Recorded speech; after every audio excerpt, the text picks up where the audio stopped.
What's up, Tailgaters? My name is Tailgate Nate, and welcome to the Tailgate Nate Sports Show. I cover the NFL, MLB, NBA, MLS, and NHL. And today we're going to be covering the week from August 16th to August 22nd. It was a busy week in sports, and on the agenda today, the first round of the NHL playoffs are complete. I'll give you my thoughts and second round predictions. The MLS regular season has started up again after the MLS is back tournament. Who do I think will take the Supporters Shield home?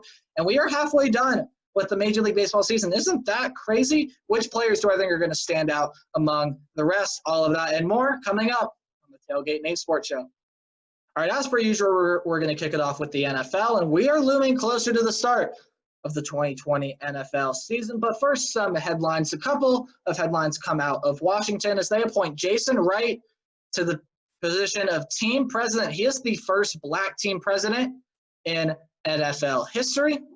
I would throw that one on there. I wish Jason Wright good luck in his position. And Alex Smith, he suffered a gruesome leg injury 21 months ago and on Monday was cleared to return back to practice. So he is going to join the quarterback battle in Washington.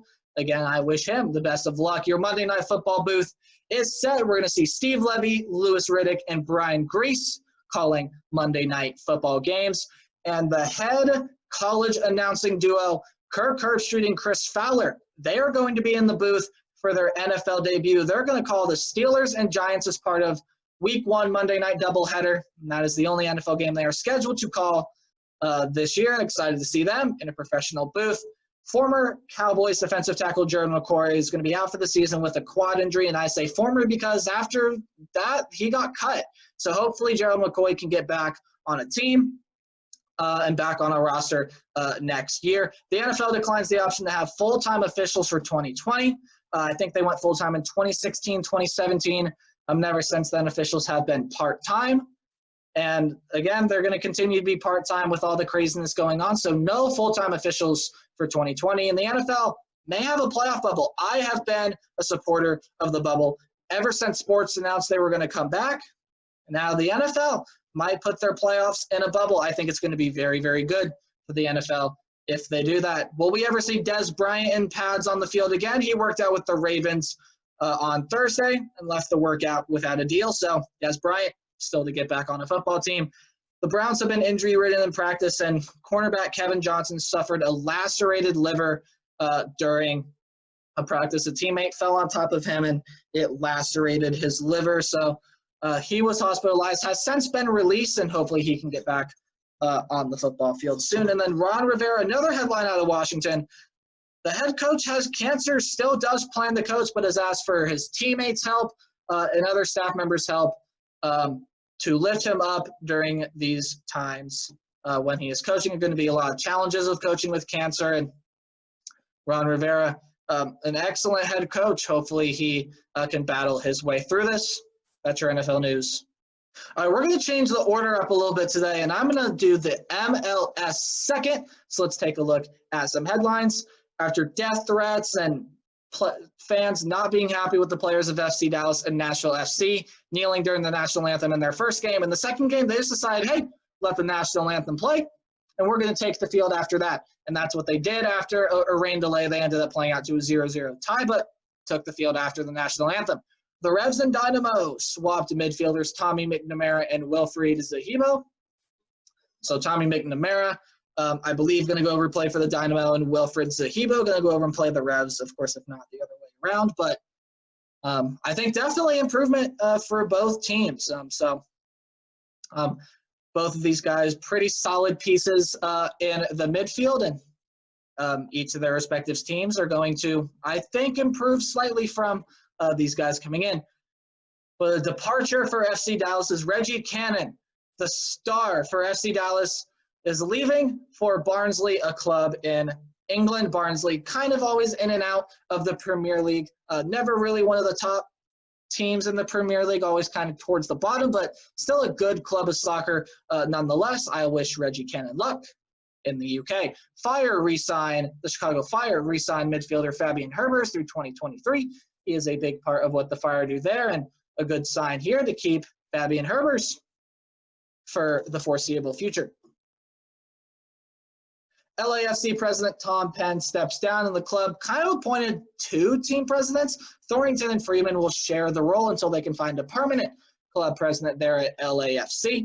Minnesota United goalkeeper Tyler Miller has hip surgery, so he joins Kenneth Kronholm as a goalkeeper to be done for the season. We'll see how Minnesota United fares without their starting goalkeeper, one of the top teams in the Western Conference. Going to have to see how they perform. Now, goalkeeper did not get injured in this headline, but more than rather signed. LA Galaxy signed goalkeeper Jonathan Klinsmann from Switzerland, adding depth to that position. LA Galaxy was a team that I said we should worry about as they're not playing anywhere close to the expectations. Jonathan Klinsmann maybe could help, but again, we'll have to see how he plays if he gets in a game. Orlando City signs forward Matthias Ice from Watford. Sorry if I pronounced that wrong. He comes over to join an absolutely stellar lineup with Akinola, Mueller, and Nani, so adding depth to that forward position there for Orlando City. Magnus Eriksson, one of the San Jose Earthquakes top players, leaves for his former club, Djurgårdens FC in Sweden, not Switzerland, Sweden. So he's going to go over to play for Djurgårdens once again, and I wish him the best of luck with his former club. The MLS might be the new Major League Baseball. We don't know, but a Chicago Fire player has tested positive for the virus. They just played the Columbus Crew. No further news has been announced as of canceling games or anything like that, but we'll have to see how this story unfolds. There are headlines.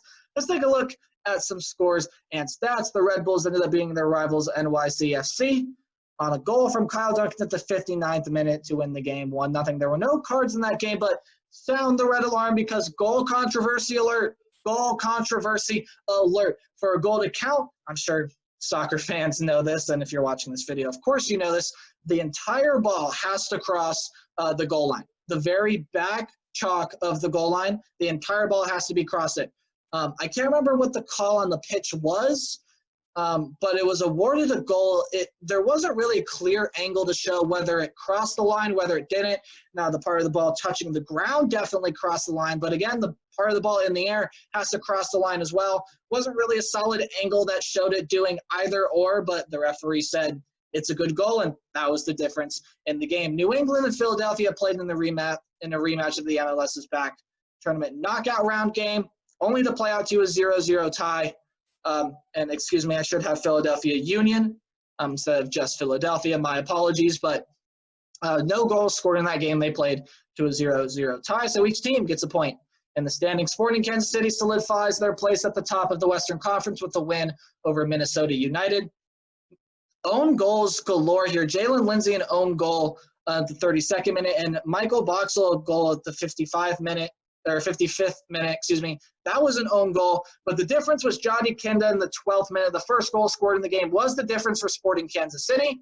The top two teams in the West played a pretty good game, but Sporting Kansas City came out on top. You can look at the cards down there. LA Galaxy and LAFC played in El Tráfico, and LA Galaxy ends up winning that game 2-0 for their first win of the season. You can look at goals and cards down there, but Carlos Vela got hurt in this game. I have not heard any news on whether Carlos Vela, the injury is serious, whether it's not. So I guess we'll have to wait and see. But if so, that is a big loss for LAFC. Inter Miami gets their first ever win in club history, beating MLS's back tournament runner-ups, Orlando City. Julian Carranza scores twice as Inter Miami wins 3-2, despite 4 cards from Inter Miami. There are scores and stats. And as you saw in the preview, which team do I think is going to win the Supporters' Shield? Now, of course, the Supporters' Shield, if you didn't already know, it is awarded to the team in the MLS that scores the most amount of points regardless of conference. So at the end of the season, the team with the most amount of points walks away with the Supporters' Shield. Now, these are the teams that have double-digit points in the standings right now. Of course, you could throw LAFC in here. You could throw in a lot of other teams in the mix here. But the team that I have picked is a pretty darn good team, a deep team, and they have just shown that they are the best, and it is the Columbus Crew. Now, you can call me biased. It's okay. I am a Columbus Crew fan. I will not take any, or I'll take any criticism you have to throw at me. You just picked your favorite team. Well, my favorite team is playing like they're the best team right now. Zelarayan is playing amazing. Nagby is playing amazing. Artur Jassi Zardes playing amazing. Etienne is even playing amazing. If they can get Eloy Room back, Columbus Crew are going to be a very, very dangerous team. They're the top team in MLS right now, and I think they're going to be the top team when it's all said and done. That is your MLS news. All right, now we move on to Major League Baseball. Here are some headlines. Last Sunday celebrated the 100th anniversary of the Negro Leagues. Of course, Negro Leagues played a big part in breaking the color barrier and everything like that to help form what baseball is today. So Major League Baseball celebrated the 100th anniversary of the Negro Leagues last Sunday. Padres' Fernando Tatis broke an unwritten rule of baseball. He swung on a 3-0 pitch, ended up hitting a grand slam on that pitch in the route of the Rangers. Rangers weren't happy about it. Suspensions ended up getting handed out to the Rangers dugout because they were so unhappy and kind of attacked Fernando Tatis. I'm on Fernando Tatis' side here. I mean, look, there's no rule that says you can't put in more points. It's kind of like a more so respect thing where if you're in a 3-0 count, you don't swing, you let the pitcher get the 3-1 count on you as he throws a fastball just right down the middle. Just kind of an unwritten rule, which I don't like. A lot of the unwritten rules in baseball are not very good, and it's just to keep the game closer. But, of course, Fernando Tatis had no interest in following the unwritten rules. He has since apologized, but I don't think he had anything to apologize for. I'm on Tatis' side here. Reigning American League Rookie of the Year, Yordan Alvarez of the Houston Astros will miss the rest of the season. That is a big loss for the Houston Astros. And some sad news here. The Reds suspend Tom Brenneman after an anti-LGBTQ comment. I'm not going to repeat what he said, but it was a hot mic. He did not know he was on the air. Has since apologized. I do feel like it is a sincere apology. And while I am not part of the LGBTQ community, as in I am straight, I support the LGBTQ community. And we all make mistakes, but he just happened to make a very, very big mistake, and he is paying for it. Hopefully Tom Brenneman can get back in the booth soon, but I don't even know if he's going to get back in the booth at all. Albert Pujols ties A-Rod for third on the all-time RBI list. Albert Pujols, one of the best to play the game, and now passing A-Rod for third on the RBI list. The Mets have positive tests. Oh, boy, here we go again. Game with Marlins and series with the Yankees was postponed. San Diego Padres become the first team to hit a grand slam in 4 straight games. And as of recording this, they've hit a grand slam in 5 of their last 6. Padres are hot right now. You got to watch out for them. The Tigers snapped their losing streak against the Indians. I think it was a 19 or 20 game win streak for the Indians, and the Tigers broke it only to have the Indians start a new win streak the day after. Red Sox relief pitcher Brandon Workman was moved to the Phillies, and he made his Phillies debut a day later. We'll look at what he did here in a second. In Nationals, pitcher Steven Strasburg has season-ending carpal tunnel surgery. Max Scherzer has kind of been a little injured, still playing well, but now they're losing their second-best pitcher, Steven Strasburg, for the season as the reigning World Series champions in last place in their division right now. We'll have to see if they can make a comeback there. Headlines, let's look at some scores from last week. Diamondbacks beat the Padres on Escobar's go-ahead 3-run home run in the bottom of the 8th, and Bradley earns his 6th save up there with guys who have the most saves in Major League Baseball. The Braves beat the Nationals and Dansby Swanson walk-off 2-run home run. The Dodgers beat the Mariners 11-9.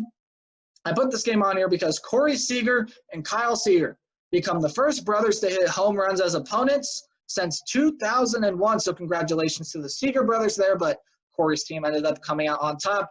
Dodgers kind of rallied back to win that game, and again, they ended up winning it 11-9 as Jansen gets his 7th save of the year. Kenta Maeda was on a tear the next day. He was a no-hitter. He was throwing a no-hitter through 8, and on the first batter of the 9th inning, he lost his no-hit bid. Whenever a pitcher has a no-hit bid chance, I always root for him. I don't care if they're playing against my team. I love seeing no-hitters. I love seeing perfect games. So the Brewers ended up coming back to tie it in the 9th, but the Twins ended up edging out the Brewers 4-3 in 12. Padres beat the Rangers 6-3 in 10th, and this is Padres' first team since 2006 to hit a grand slam in 3 consecutive games. Of course, they would hit a grand slam the game after as well. The Blue Jays rallied to beat the Phillies in a second game of the doubleheader. They trailed 7-0 after the top of the first, and 7 runs for the Blue Jays were scored in the bottom of the 6th, which meant the Phillies had to score to stay alive in the top of the 7th, and they did not do that. So the Blue Jays ended up beating the Phillies there. And a couple of days go by, Phillies make news again. The Braves beat the Phillies 6-5. The Braves rally back to win this game, and all 6 runs scored in the last 3 innings is Brandon Workman in his first game as a Philly. His decision is the loss there, scores and stats. Let's look at some predictions, and no team predictions, except we're going to do player predictions. We are halfway through the season, so at the end of the other half of the season, which player do I think is going to end up being the home run king? And not even do I think this guy's going to win the home run king with no home run derby this year. I definitely think that this man deserves to win it, and I want him to win it. It is Fernando Tatis. I've talked about him already. He is absolutely phenomenal. Last time I checked, he has 12 home runs. That is 2 better than anyone else in Major League Baseball. Of course, since last time I checked, I could be wrong, but Fernando Tatis, I want him to win. I just do. I want him to win so bad. After he was kind of forced to apologize for a mistake that really wasn't even a mistake. He just hit a ball on a 3-0 pitch, and it happened to be a home run. I'm on Fernando Tatis' side. I hope he wins the home run, or I hope he gets on top of the home run leaderboard. Which pitcher do I think will be the strikeout leader? He's the strikeout leader right now, and I don't see much changing. It's Shane Bieber. He has 10-plus strikeouts in every single start this year. He kind of broke out. He broke out last year as a pretty darn good pitcher, and he's just continued that this year. I don't expect anything to change with Shane Bieber of the Cleveland Indians. That is your MLB news. All right, now we go ahead and move on to the NBA, where the first round of the playoffs have kicked off.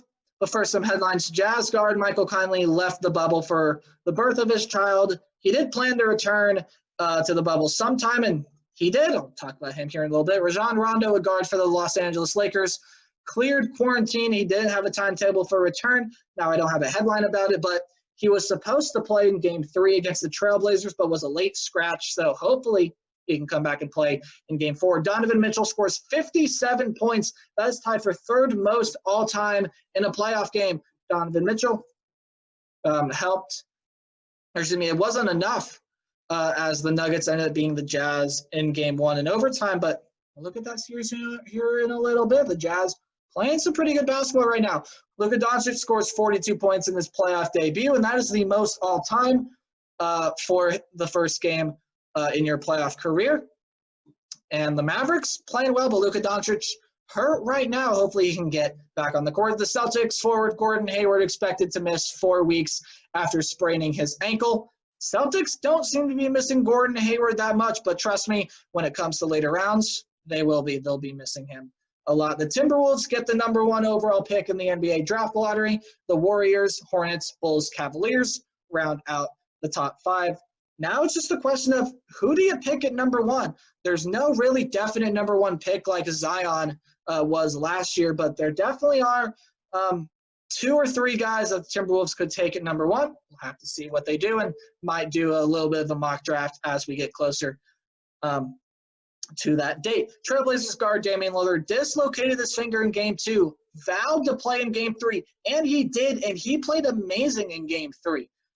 We'll take a look at the scores here in a little bit, but Trailblazers, Damian Lillard, hottest player on the planet right now, and we've got some work to do against the Lakers. Trailblazers, Jazz guard Mike Conley back in the bubble, and he returned to the lineup for Game 3 as the Jazz ended up beating the Nuggets. Again, we'll look at scores in a little bit. Trailblazers center Zach Collins is going to be out for the season with an ankle injury. Only previously thought he was going to miss only a couple games, but was more severe than they first thought. So the Trailblazers are going to be without Zach Collins, so Yusuf Nurkic going to have to play some big-time minutes for the Trailblazers in that center position. And Nick Nurse is named Coach of the Year. 90 votes for Nick Nurse. 90 votes out of 100. 90 out of 100 votes go to Nick Nurse as he's named Coach of the Year as the Raptors continue to play really, really well without Kawhi Leonard. There are your headlines. Let's look at how the first round is shaken out. So far, Milwaukee up 2-1 against Orlando. Orlando kind of stole the first game, but Milwaukee just dominated the Magic ever since. Miami is up 3-0 against Indiana. I thought this was going to be a really, really close competitive series, but Miami seeming to run away with it. Boston up 3-0 against Philadelphia. Again, they don't seem to be missing Gordon Hayward, and Philadelphia, there are a lot of questions now at Philadelphia. And Toronto is up 3-0 against Brooklyn. So so Toronto's up 3-0 against Brooklyn. Again, nothing changed there. Could sweep the Nets out today. The LA Lakers up against the Portland Trailblazers 2-1. Trailblazers won the first one, and the Lakers dismantled them in game 2 and won a close one in game 3. So the Lakers taking control of the series. Houston is taking control of their series 2-1 without Russell Westbrook. Oklahoma City avoided a 3-0 deficit with an overtime victory last night. And Utah up 2-1 against Denver. I did not expect this. I thought Denver was really hot, playing really well, but Utah is playing really well, consistently scoring 124 games or 125 games through the first 3. And the Nuggets have kind of struggled, 135, 105, 87. So the Nuggets got to find their rhythm if they want to stay alive against the Utah Jazz. And then the LA Clippers and Dallas Mavericks playing a good series, but the Clippers up 2-1. Again, it's kind of what I expected, but if Luka Doncic can get back on the floor healthy and Porzingis doesn't get ejected again, this game definitely could still go to 7, and that is what I predicted. Speaking of which, let's see how my predictions are faring. I picked Milwaukee to win in 4. They're up 2-1. I picked the Heat to win in 7. They're up 3-0. They could sweep. So my prediction could have been right, but I thought this was going to be a closer series than it's actually playing out to be. Celtics, I picked to win in 6. Again, they're up 3-0. 76ers. I don't even know what to say about the 76ers. They have played so far under expectations, it's unreal. And then the Raptors up 3-0 against the Nets. I picked them in 5. Over the Western Conference, I picked the Lakers to win in 6, up 2-1. Rockets to win in 6, up 2-1. I picked the Nuggets to win in 5. Now that pick is no longer viable, although the Nuggets still could win the series, but they have to find their stride against the Jazz team that is playing really consistent basketball right now. And I picked the Clippers to win in 7. Again, that still could happen. That's how my predictions are faring. That is your NBA news. All right, move on to the last sport of the NHL, where the first round of the playoffs has wrapped up. But first, some headlines. Don't have a lot, so we're going to go through them pretty quickly here. Oscar Lindblom returns to the Flyers after cancer treatment. So he has cleared cancer treatment and is going to get back on the ice for the Philadelphia Flyers. And I was rooting for him all the way through. It's great to see Lindblom back with the team. The NHL has arranged it so that family can visit players during the conference finals. So when there are 4 teams left, the remaining 4 teams are going to be able to see their family in the bubble. So we'll have to see how that works out. Penguins forward Evgeny Malkin has elbow surgery, and he's going to recover in about 3 to 4 weeks. We're going to have to see how that elbow holds up next season. Blues forward Tarasenko's out for the remainder of the first round with a shoulder injury. They were hopeful he could play in the second round, but the Blues didn't end up getting there. We'll look at how they didn't, how they got knocked out here in a little bit. Hall of Famer Dale Hawerchuk dies at 57 to stomach cancer. I never got the privilege of seeing Dale Hawerchuk on the ice. Just wasn't all that big in the hockey, and he played well before my time, but always sad to see a great go down. Dale Hawerchuk, I've heard, was a great guy to talk to, a great guy to be on the ice, and played a lot of his time with the Jets. Just sad day in the hockey world. Flyers defenseman Matt Niskanen had a hearing after cross-checking the Habs forward Gallagher, and he ended up being suspended for 1 game. So the Flyers, again, in Game 6, they didn't seem to miss Matt Niskanen, but definitely was a hit deserving of a suspension. And what is it with announcers?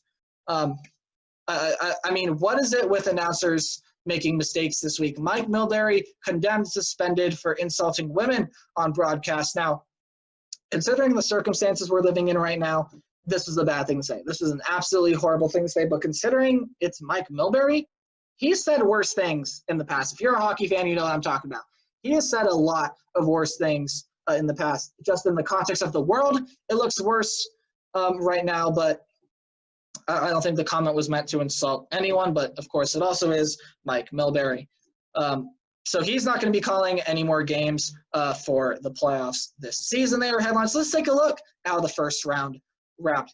Philadelphia beat Montreal in 6. Tampa Bay beat Columbus in 5. The Islanders surprised me. They beat the Capitals in 5. Boston beats the Hurricanes in 5. Boston's starting to play some serious hockey now. They didn't take the round robin seriously. They're taking the playoffs seriously. Vegas beat Chicago in 5. Colorado beat Arizona in 5. Dallas beat Calgary in 6. I thought Calgary was just going to put up more offense than Dallas was going to be able to handle, but it's Dallas who has been the offensive dynamite in that series, and it continued as the second round started. Dallas beat Colorado 5-3 in game 1. No, it does not affect my prediction, which I will show you here in a little bit. And then Vancouver knocked out the reigning Stanley Cup champion St. Louis Blues in 6 games. St. Louis kind of controlled a lot of that series, but it was the power play that really set it apart for Vancouver and just a dominant performance there in Game 6. So now let's take a look at how my predictions fared. I picked Philadelphia to win in 5. They ended up winning in 6. I picked the Lightning to win in 6. They ended up winning in 5. I picked the Capitals to win in 6. Well, they ended up losing in 5. I picked the Hurricanes to win in 7. They ended up losing in 5. I picked the Knights to win in 5. I picked the Knights to win 6. They won in 5. I picked the Avalanche to win in 5. I got that one spot on. I picked the Flames to win in 7. They ended up losing. They ended up losing in 6. And I picked the Blues to win in 6. Only they lost in 6. So that is how my first round predictions fared. But now let's see what I think about the Stanley Cup second round. Here are your matchups. The Philadelphia Flyers are going to play the New York Islanders. This is going to be a very interesting series. The Islanders play some great defense, and Varlamov has been fantastic in goal. But when you look at the other end of the ice, so has Carter Hart. And I think Philadelphia definitely has the offensive advantage, so this will be a really interesting series to watch, as will Tampa Bay and Boston. Boston starting to play some really, really serious hockey, and this was a lot of people's pick to be the Eastern Conference Finals in the preseason, and we are here in the second round, and these two teams are playing, so we'll have to see how this ends up playing out. Boston, again, without Tuukka Rask, could be trouble for them. The Knights are playing really, really well right now, but they have to go up against the Vancouver Canucks, who with Bo Horvat and the Quinn Hughes, they're playing absolutely phenomenal. And the Colorado Avalanche and Dallas Stars will play. They already played a game, as I mentioned. Dallas won 5-3. No, it does not affect my prediction. But Dallas put up a lot of offense for a team that did not score a lot of goals in the regular season, was one of the better defensive teams in the league. And Colorado, one of the best offensive teams in the league. So that'll be a really interesting series to watch. Here are my predictions. I'm picking the Philadelphia Flyers to win in 7. This is going to be a close series. The Islanders' defense is definitely going to be able to hang with the Flyers, but I think the Flyers' offense and just Carter Hart's going to be able to propel them to a series win. My pick is Philadelphia Flyers are going to go to the Eastern Conference Finals, and my pick is going to be Tampa Bay Lightning in 7. I think Tuukka Rask, again, big loss for Bruins, and I think that's what makes the difference. Pastrnak, I think, is going to get back on the ice all healthy. He, again, didn't play a lot in that first round against Carolina, but they seem to be fine without him. So Boston, I think, going to give Tampa Bay a good challenge, but I think the Lightning will move on in 7. Western Conference, a little bit easier for me. Golden Knights playing like one of the better teams in hockey right now. I picked them to beat the Canucks in 6, and I picked the Avalanche to beat the Stars in 6. I think eventually Colorado is going to show their offensive potential and their offensive firepower like they have all season. In Dallas, again, falling back on that defense, I think Colorado's just going to score too many goals. That is my Stanley Cup second round predictions. That is your NHL news. All right, thank you guys so much for watching. If you enjoyed, please leave a like. Also consider subscribing if you are brand new to the channel, or you just enjoy my content, turn on the notification bell to join Tailgate Nation. And if you haven't done so already, please leave a comment down below. I'd love to hear your thoughts on this week in sports. Also, go check out my college football YouTube channel. I'll leave a link down in the description. College football is kind of a mess right now, and I hope to be making videos on there for the teams that are going to play soon, but don't know how that is going to work out quite yet. So again, thank you guys so much for watching. Remember to play hard and tailgate harder. I'll see y'all next week. Goodbye.